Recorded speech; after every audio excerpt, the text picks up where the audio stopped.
वैराग्य का मतलब ये नहीं कि हम घर बार छोड़ के चले गए, दुनिया छोड़ के चले गए, हिमालय में चले गए, गुफाओं में चले गए, ये नहीं।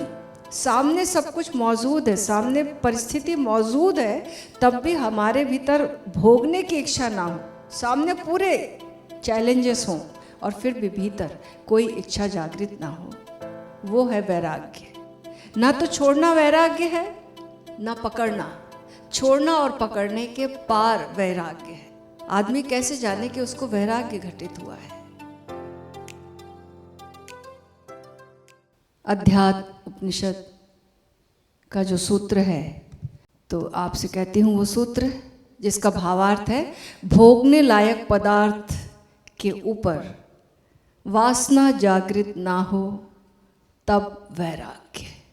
दूसरा, अहम भाव का उदय ना हो तब लय को प्राप्त हुई वृत्तियां फिर से उत्पन्न ना हो, वह स्थिति प्रज्ञ विकल्प रहित मात्र चैतन्य रूप प्रज्ञा जिसमें सर्वदा होती है, वह जीवन मुक्त देह तथा अन्य पदार्थों पर मेरा भाव ना हो, वह जीवन मुक्त।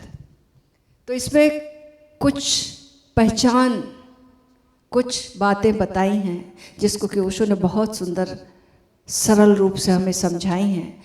पहला जिसमें बोले कि भोगने लायक पदार्थ के ऊपर वासना जागृत ना हो तब वैराग्य। वैराग्य का मतलब ये नहीं कि हम घर बार छोड़ के चले गए, दुनिया छोड़ के चले गए, हिमालय में चले गए, गुफाओं में चले गए, ये नहीं। सामने सब कुछ मौजूद है, सामने परिस्थिति मौजूद है, तब भी हमारे भीतर भोगने की इच्छा ना हो, हमारे भीतर वो कोई इच्छा जागृत ना हो। सामने पूरे चैलेंजेस हों और फिर भी भीतर कोई इच्छा जागृत ना हो, वो है वैराग्य। ना तो छोड़ना वैराग्य है, ना पकड़ना। छोड़ना और पकड़ने के पार वैराग्य है। आदमी कैसे जाने कि उसको वैराग्य घटित हुआ है। एक कहानी से और स्पष्ट हो जाएगा। राका और बाका नाम के संत हुए हैं, उनकी महाराष्ट्र में काफ़ी उनका नाम फेमस है।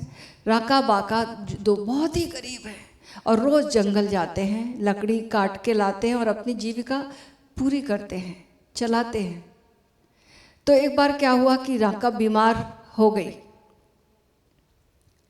महिला बीमार हो गई, तो पानी भी गिरता रहा, बहुत बारिश भी हो गई, लकड़ी काटना भी संभव नहीं था।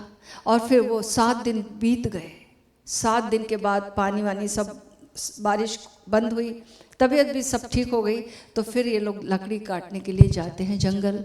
और जंगल जब जाते हैं, वहाँ जाकर लौट रहे थे लकड़ी का गट्ठर सिर पर लेकर। पत्नी और पति थोड़ा आगे था, पत्नी थोड़ी पीछे थी। चलते चलते रास्ते में घर जाते वक्त देखा कि अरे सोने की एक ईंट पड़ी हुई है, सोने की एक ईंट पड़ी हुई है। पत्नी थोड़ी सी पीछे थी। तो राका ने सोचा, पति ने सोचा कि क्या किया जाए, जल्दी से गड्ढा खोद के उसको, वहाँ रेतीली जगह थी, जल्दी से रेत में दबा दी। पत्नी थोड़ी दूर पर थी, उसने सब देख लिया। ये तो सोचा था मैं तो वैरागी हूँ, मेरे तो कोई मन नहीं हुआ इसको उठाने का। इतने ऑड सिचुएशन में भी थे, भूखे प्यासे भी रहते थे, तो तभी भी हो सकता, लेकिन ये स्त्री है, इसके मन में आ जाए कि भाई कुछ सुरक्षा चाहिए और ये कल को काम आएगी चीज़, कहीं इसके मन का वैराग्य ख़त्म ना हो जाए, कुछ इसकी भीतर की बात टूट ना जाए, संकल्प टूट ना जाए। तो जल्दी से ढांक लेते हैं। ढांक दिया, उसको रेत के नीचे दबा दिया। पत्नी जब पीछे से आई और बोली, मैंने तुम्हें ऐसा करते हुए देखा, तुम कहते हो कि सब कुछ मिट्टी है, तो मिट्टी के ऊपर मिट्टी क्यों डाल दी तुमने? मिट्टी के ऊपर मिट्टी डालने की क्या जरूरत थी? हमें तो लगेगा देख कर कि अरे पति बहुत ज़्यादा, देखो इसका त्याग, देखो इतनी बड़ी ईंट और इतनी ऑड्स में, इतने चैलेंजेस में इसको ईंट तो ले ही लेनी चाहिए थी, इसने नहीं ली ईंट और दबा दी। इसका त्याग तो देखो, हमें ये वाला त्याग दिखेगा। लेकिन पत्नी और आगे, वीतरागी है पत्नी। वैराग्य इसको ओशो कहते हैं, सही वैराग्य ये है कि सामने ईंट मौजूद है, उसे पता है इसकी क्या कीमत है। ये तो सब क्षणभंगुर चीज़ें हैं, और जिसने आज तक हमारा जीवन चलाया वो चलाने वाला मौजूद है, तो हम क्यों संग्रह वृत्ति में, लोभ की वृत्ति में जाएं। तो उसको उसकी व्यर्थता पता है, और इसको दिमाग से पता है, केवल ये संकल्पधारी है, लेकिन यहाँ पर ये अनुभव की बात और समझ की बात है। तो यही कहने चाह रहे हैं कि वैराग्य तब घटित हुआ, सामने जो है सारी परिस्थिति मौजूद हो, संसार में रहते हुए, सब चीज़ों के बीच में रहते हुए, हमारी अपनी कोई इच्छा नहीं, हमारे 56 भोग लगे हुए हैं, लेकिन हमको जब भूख लगी तभी हम भोजन कर रहे हैं शरीर के लिए। एक होता है कि लोलुपता, स्वाद लोलुपता, हम ये भी खा लें वो भी खा लें, सारा देख के भीतर लोलुपता जागती कि हम खाएं, और एक ही कि हमें भोजन करना है, और हम साक्षी स्वरूप, ऐसा व्यक्ति भोजन करके भी उपवास में है, वो भोजन कर रहा लेकिन फिर भी उपवास उसका टूटता नहीं है, क्योंकि उसे मालूम है कि शरीर भोजन कर रहा है और मैं तो देखने वाला मात्र हूँ, और शरीर मेरा थोड़ी है, इस शरीर में मैं रह रहा हूँ, किराए का घर है भाई, इसमें इसकी पूरी सेवा करनी है।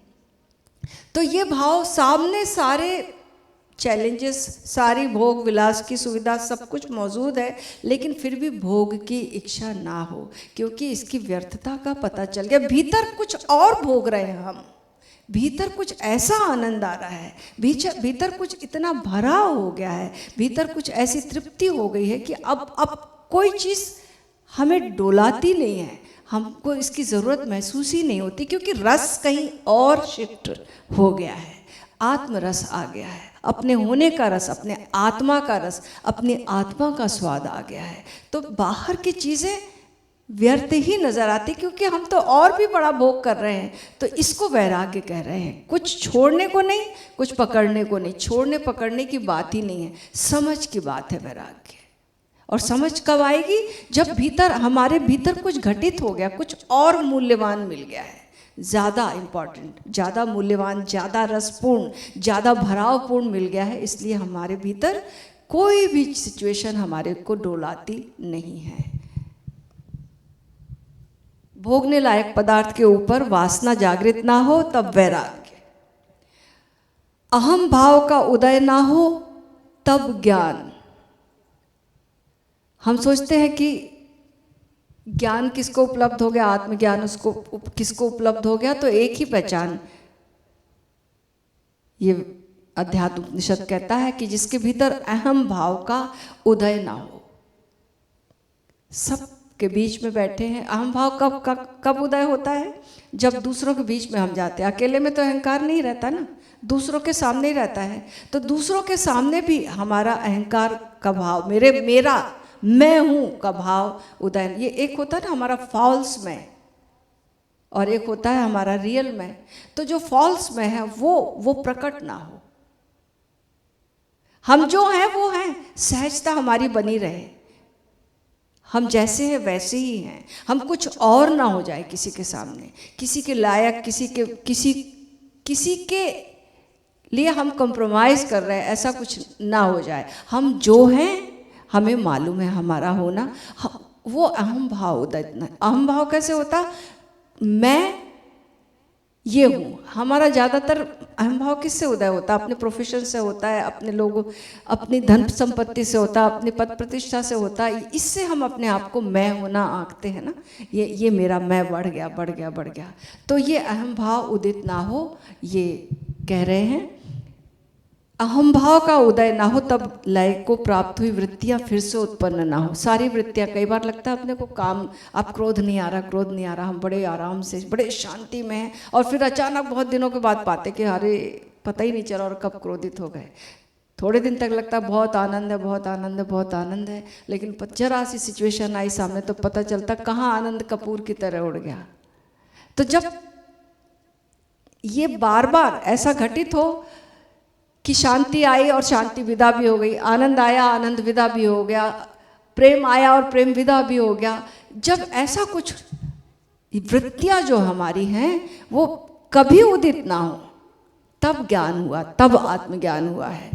वृत्तियां फिर से उत्पन्न ना हो। जैसे पतझड़ होता है ना, लगता है कि पेड़ बिल्कुल सूख गया, कोई पत्तियाँ ही नहीं है, लेकिन फिर मौसम आता, फिर पत्तियाँ हरी हो जाती, कोपलें फिर फूट आई, शाख पर कहना उसे, है ना। तो ये फिर से नाव, कोपलें फिर नहीं फूट रही, अब वृत्तियाँ नहीं जाग रही हैं, तब हमें ज्ञान की उत्पत्ति हुई। अपने आप को आंकेंगे ना हम कि कब ज्ञान की उत्पत्ति कब हुई, क्या हम आत्मज्ञान को उपलब्ध हो गए, क्या हमारा रास्ता उसके करीब जा रहा है, हमारे भीतर हम साधना में कितनी गहराई हमारी आई है, ये समझ काम देती है। आत्म अवलोकन जिसको हम कहेंगे। तो आए अब हम सद्गुरु ओशो की अमृतवाणी से इस भाव को समझेंगे। और पूरा ये है कि मात्र चैतन्य रूप प्रज्ञा जिसमें सर्वदा होती है, वह जीवन मुक्त देह तथा अन्य पदार्थों पर मेरा भाव ना हो, वह जीवन मुक्त। अब मान लो हम इस शरीर में रह रहे हैं, तो ये शरीर हमको लगता है मेरा है, लेकिन मेरा है ऐसा महसूस ना हो, इसमें हमें रहने मिला है। ये एक मकान है, मंदिर है, इसमें हमें रहने का अवसर मिला है और ये उपहार स्वरूप मिला है। ये मेरा नहीं, ये इंद्रियां मेरी नहीं है, ये मुझे मिली है उपहार में, और इसमें रहने का प्रिविलेज हमें मिला है। ये भाव हो जाए तो बात बिल्कुल ही बदल जाएगी। तब मैं और मेरा भाव उत्पन्न नहीं होगा। मेरा घर, मेरी चीज़ें, मेरे लोग, ये भाव जब पैदा नहीं हो, ये एक अवसर मिला है, ये गिफ्ट मिली है, ये सिचुएशन गिफ्ट में मिली है, ये लोग गिफ्ट में मिले हैं, ये परिवार गिफ्ट में मिला है, ये प्रेम करने वाले लोग गिफ्ट में मिले हैं, उपहार स्वरूप। मेरे थोड़ी हैं, है तो परमात्मा के, मेरा कुछ भी नहीं है।